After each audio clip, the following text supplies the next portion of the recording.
Hi everyone, welcome to my channel Taslima Art. It's really lovely to have you here. Do check out my other videos, and if you can, like, share and subscribe to support me. In today's video tutorial, I'm going to be showing you how to do a reverse flower dip using a wet paper towel from start to finish, including how to mix your paints and how to create stunning, vibrant, abstract flowers on a black base. This video will be 30 minutes long to ensure even beginners can follow step by step and hopefully get similar results. But if you are more advanced, you can skip to the second part of the video to watch me create some beautiful art instead. And don't forget, if you're new here, if you find this useful, please do hit the like, share and subscribe. So let's get started with part 1, how I mix my paint for flower dips. Welcome everyone. So the colours that we're going to be using for this particular reverse flower dip are going to be Amsterdam Brilliant Green, Amsterdam Vermillion, Amsterdam Pyrole Red, Arteza Pearl White. The Pearl White will then be mixed with Vallejo Pearl Medium and the Decoarts Satin Enamel as well. And then the black base is going to be Oxide Black by Amsterdam, and I'll put the ratios up on the screen as well as in the description box below for you. So these are the paints we're going to be using today. Now you don't have to use these colours, you can use any colours that you like. So I'm just going to do a little mixing video to show you how I mix my paints. So I've done these two already, and that is Vermilion by Amsterdam, and this colour here you see in these squeezy bottles by Fluid Art Co. This colour is Pyrole Red by Amsterdam. So I've just done these two colours. I'm going to do the green next, okay? So I'm using my pouring medium, which you can see I've mixed up in advance in this bottle here. And the pouring medium is 3 parts craft glue with 2 parts water, okay? So I use distilled water and I put it in here and I mixed it up. It's quite runny. And what I'm going to do is I'm going to take a cup here. I'm going to pour some of this green in. This is Brilliant Green by Amsterdam again. And I'm going to pop a big blob of it in there. Now what I'm looking for is actually consistency rather than anything else. So I'm going to put quite a fair bit of green in here because I don't want to mix it twice. There we go. And I'm going to pour the pouring medium in now, okay? So I'm doing 3 main colours. Well, actually, sorry, 4. I'm using the Pearl White by Arteza as well in a minute. And the base is going to be Amsterdam Oxide Black. So we'll mix that in a little bit. So let's pop this in. I'm going to completely cover this green paint. So what I'm looking for is consistency, really. I want it to be relatively fluid, so it pours off my stick, and there's a tiny mound, but it disappears very quickly. And that is the plan for this one. So we've got enough in there, I think. I'm going to give it a good stir now with my fluidart.co stirring stick. I'm just going to stir it in, try not to get too many lumps or any air bubbles. Well, as best as I can manage. There we go.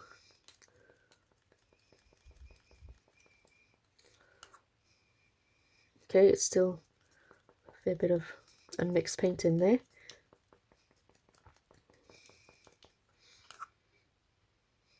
Okay, it's still quite thick, so I'm going to add a bit more. It needs a lot more. There was a lot of paint in there.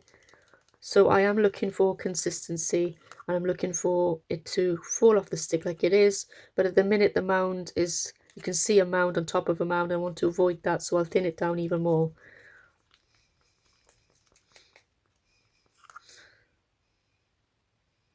So if you see that, that's a little bit too thick. So we'll add a bit more pouring medium. And of course you can add water for consistency as well. So you can spray in water too. We may not need to if you just keep stirring in the thinner pouring medium. It should just get runnier and runnier.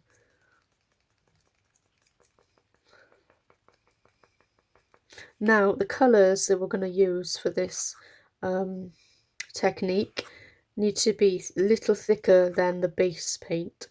Okay, so I've been watching a lot of people who are very good at this technique. Fiona, Art and also Michaela as well. So I'll pop their names up on the screen if you want to check them out. That they're really the go-tos, as well as lots of other people who are very, very good at this technique. So yep, a bit more I think.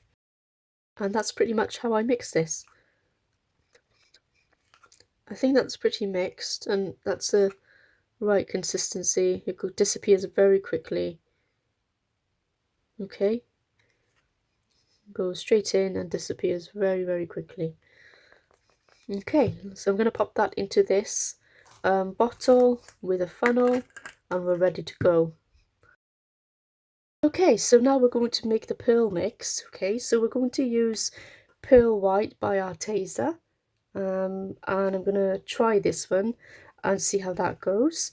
And I'm going to mix that with Decoarts Satin Enamel and some Vallejo Pearl Medium. Okay, I'm going to mix it into this pot. So the ratio I'm going to be using is 2 parts of the Pearl White paint with 1 part of the Satin Enamel mixed into there, and once that's fully mixed I'm going to do 1 part of this with 1 part of Pearl Medium, and I will mix this entire concoction with my PM 1:1. So the thing about the Satin Enamel is that you do need to mix it really well. This is a new tub, I've never used this stuff before, so it's a first time for me. So I'm going to just get a spoon, and I've got these wonderful measuring spoons, so I'm going to put enough of that into there. So I said 2 parts of paint, right? So let's try that. So 2 parts of the paint. You'll probably end up using most of the paint. So 2 parts of this.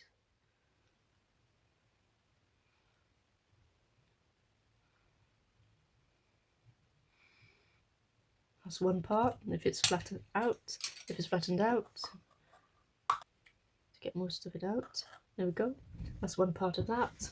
And then I will add another one. So that's 2 parts of paint going in.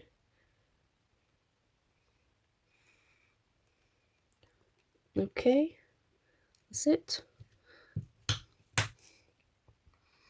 Let's pop that in. Perfect. Let's get the last bit of paint off there.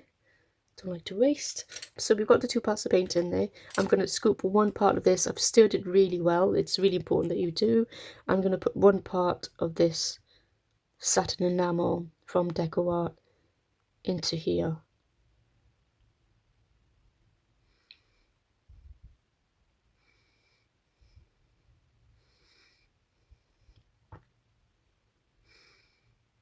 Okay, now we need the pearl medium.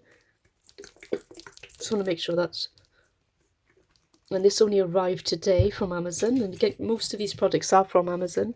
And I can put the links into the description box for you. So I'm going to give these to a stir quickly.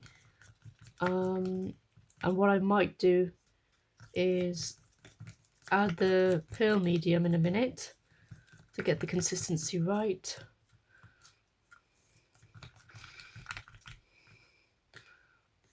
Okay, I'll forward this bit while I'm mixing. So I've got my weighing scales here. I'll just pop that up so you can see it. Okay, I've taken it to 0. So I'm going to check how much one of these cups weighs to begin with. 11. Take it back to 0. And then I'm going to swap these two to see how much I've got in here. So I've got roughly 27 grams in here. Okay, so what I want to do is add another 27 grams roughly of the pearl medium. Okay, so I'm going to do that now.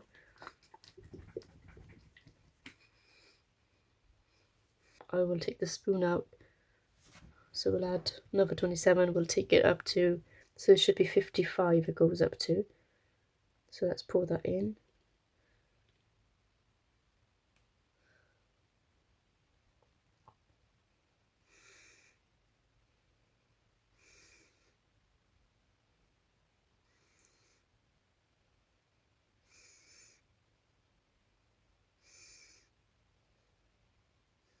Took off to 51, a little bit more, 52, 53. I think that's okay. Okay, So it's a 1-to-1 ratio is all you need to know, is 54 in the end. So we'll turn that off now. And I will give this a really good stir now, okay? So pop the lid back onto that. And I am going to stir this really well, okay? And these paints are going to sit overnight for me to paint tomorrow.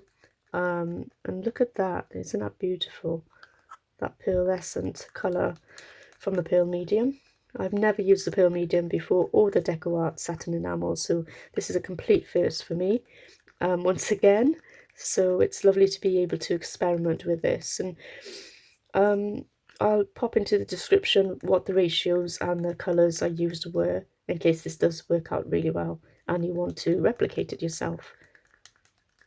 Okay, that's ready. I'm going to pop that into another squeezy bottle, but before I do that, I'm going to make sure it's the same consistency. It's not at the minute, as you can see, it's really thick. So I'm going to be adding some water to it until it's the same consistency as the paint I have in the bottles that I did earlier. Okay, so this one has to be the same consistency as my colours.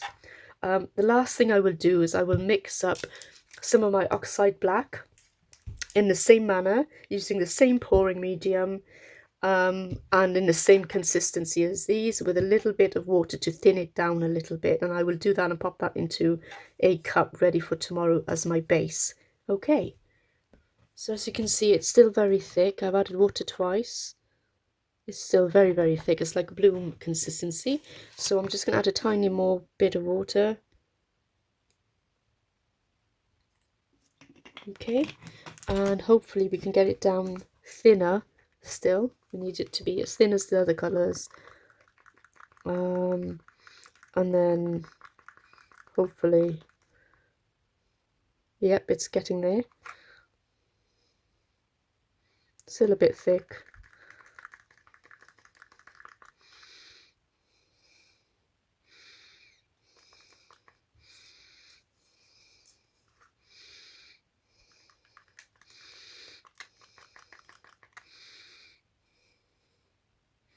Still a little bit thick, so add a bit more water again. There we go. I think that should be enough this time.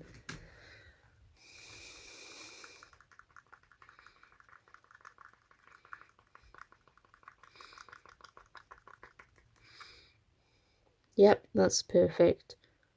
It goes straight back in. Actually, a tiny bit more.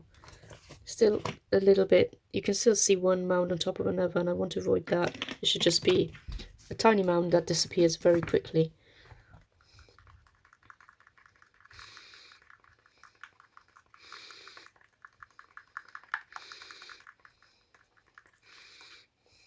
Yeah, that's much better. So you can see that it falls and it disappears very quickly. It doesn't leave much of a trace. So that's done. And I'm going to be putting this, yep, just to let you know, the other thing I did was added one part of this Arteza Pearl White with the Satin Enamel and the Vallejo Pearl Medium, one part of this mixture with one part, so 1-to-1, one part of my PVA and water pouring medium that we mixed up earlier. So I mixed that in with this Arteza Pearl mixture. So there's a full 2 parts there, and I did exactly the same in terms of mixing up my Titanium White by Amsterdam.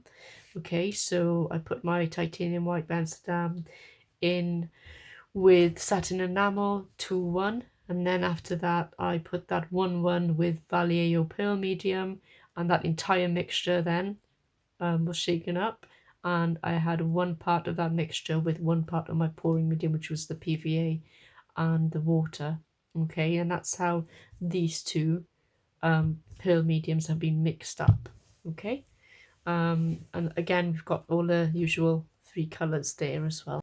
So I'm just going to mix the base paint now. Let's do that.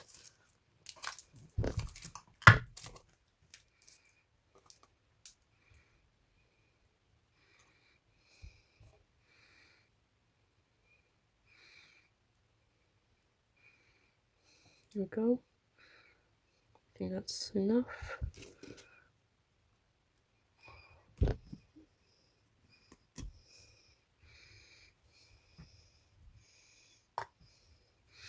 Right, let's pop the Amsterdam Oxide Black away, and we're just going to add a whole heap of boring medium in now.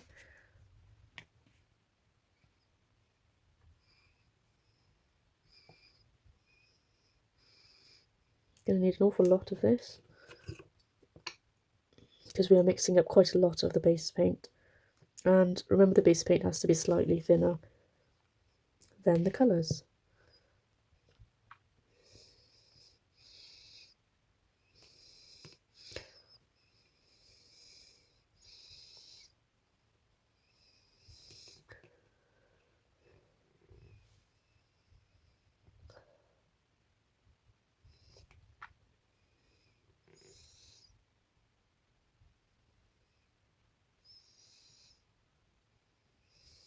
Okay, let's stop there and see how this goes and mix this up.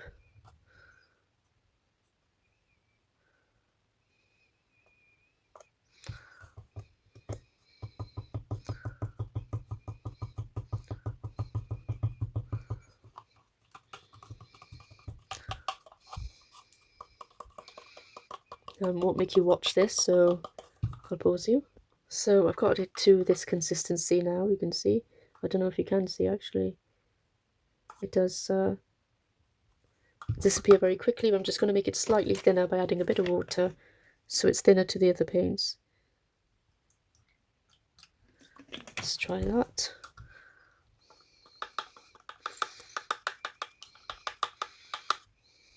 Yep, that's a lot better. So that's ready. If you can see that. We go straight in, okay? So that's the base paint mixed and ready. Let's get painting.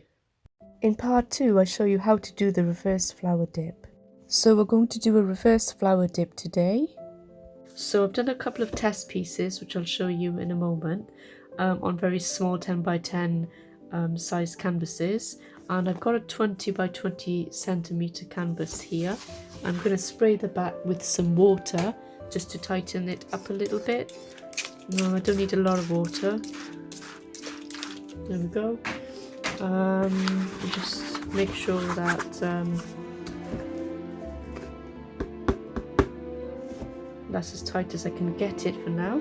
And we're going to put some base paint down. So this is Amsterdam Oxide Black, as I mentioned before, and I showed you in the mixing part of the video that it's in a really very runny consistency. I'll run straight off the stir stick, so I'm going to pop that all over the top of the canvas to begin with.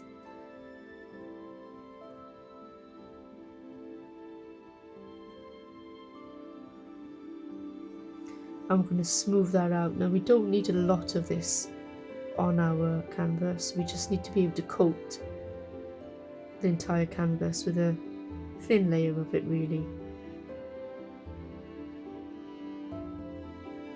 There we go.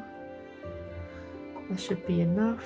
I'm just going to pop that back down here, and I'll use this palette knife very quickly to smooth that out. So we'll start smoothing it out as best as we can. I'm not really taking it off the edge or anything, I'm just kind of gliding it around on the canvas. Now I'm really looking forward to doing this piece.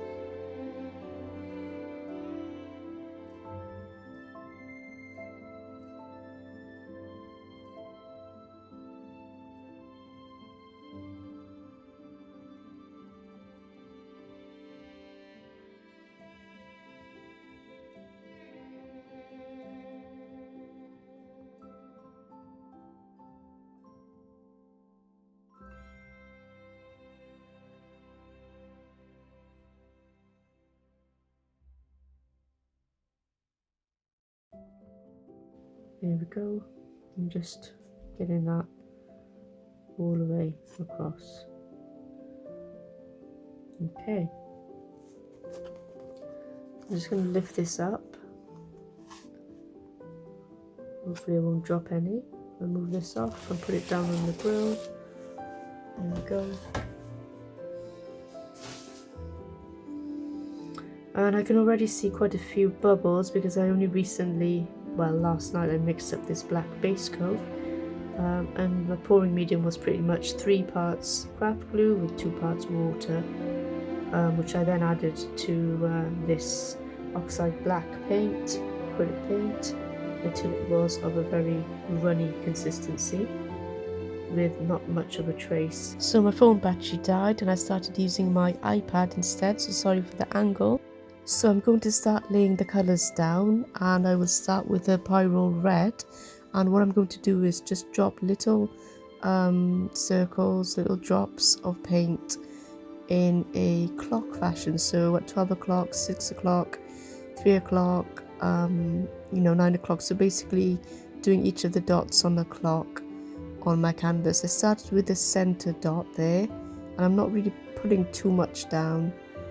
And I'm doing the rest of them now as we speak, and I'm putting white down to begin with for the others.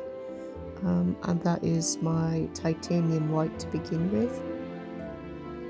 And I'm simply going to be laying the dots on top of each other on the inner part of the dots, so they're getting closer and closer to the center dot. So as you can see, my red I'm placing on the inner part of the white, and in this manner the movement of the paint goes closer and closer to the center. I alternate the paints, though you can do it in any kind of manner you want to. You don't have to follow this manner. And I just place some white and pearl paints as well in between my colours.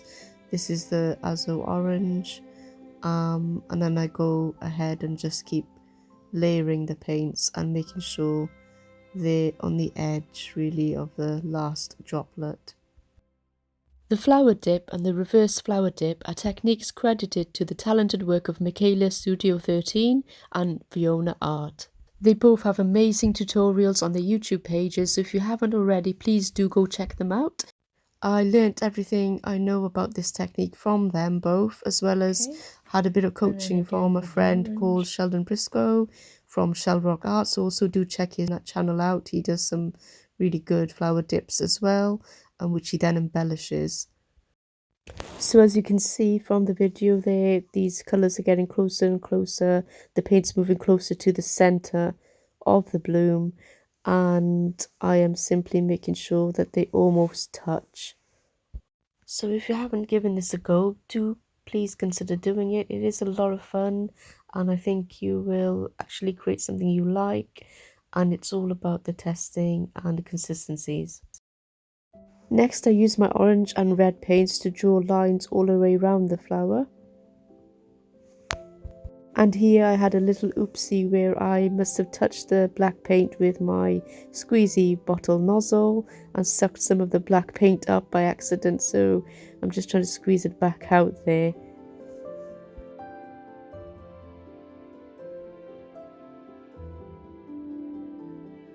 Next up, I get my Amsterdam green paints and start drawing in some greenery for the leaves, so hopefully these will give some nice contrast to the colours that I have on my flower.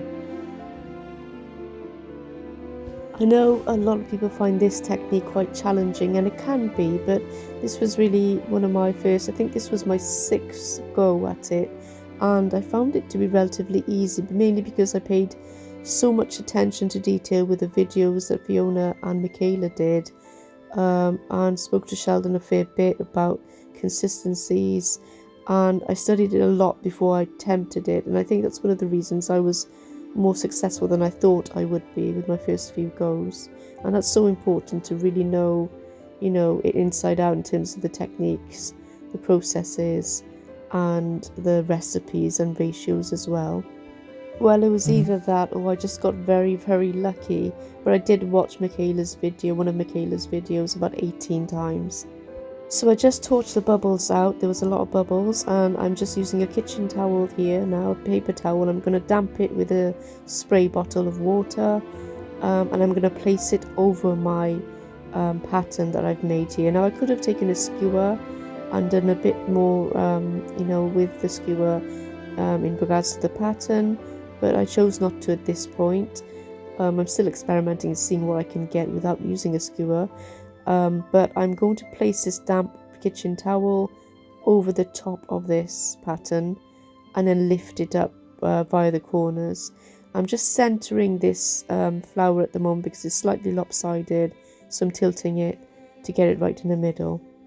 And now comes the exciting part, and I really love this technique because this is the part that I really enjoy the most, and that is seeing what happens. And every flower dip turns out completely different and completely unexpected. And I'm just placing this paper towel very slowly over the top to avoid any air bubbles being trapped in between.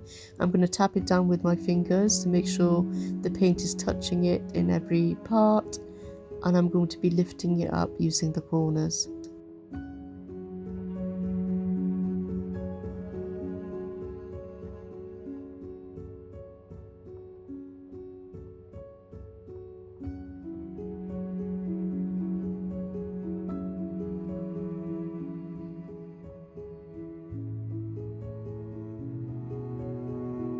So here we go. Are you ready for it?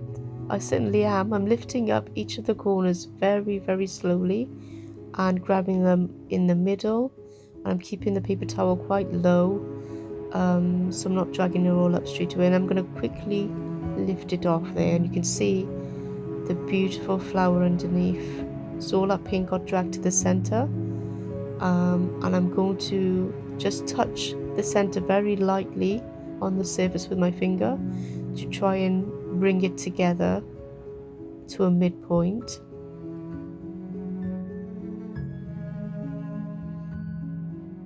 But look at that, oh my, how beautiful does that look. If I were to paint this with a paintbrush, it would take me absolutely forever, but just look at that natural formation. It's beautiful, organic. I'm just getting rid of some of the bubbles that have appeared from lifting that paper towel off, and I can see it developing in front of my eyes, and it's so mesmerizing to look at it as it develops. You can see some of that pearl paint forming some very small cells and feathering around the edge of the petals, and I'll bring you in for a closer look now. But look at that, isn't that amazing? Who wouldn't love this technique? I really think it's wonderful, and I just want to keep doing it. I can see this becoming very addictive because you can do so many things with this technique. You can have multiple flowers on a branch, you can lift the paper towel up in different ways, maybe to the side, you can fold it to one side and then lift it away across the left. You can do a lot of different things with it. There's so much opportunity and flexibility with this technique. And here are some of the test pieces I did before I did that one that you saw, and these were on 10 by 10 centimeter canvases. So I hope you enjoyed that and you learned a little bit. Let me know in the comments below if you did. Thank you for joining me on this journey. I'll just do a quick flyover of the dried result here for one of my 6 pours that I did using this technique. That's the wet result there. This is the dry one. I really hope you enjoyed it as much as I enjoyed making them, and hope to see you all again soon. Bye bye for now.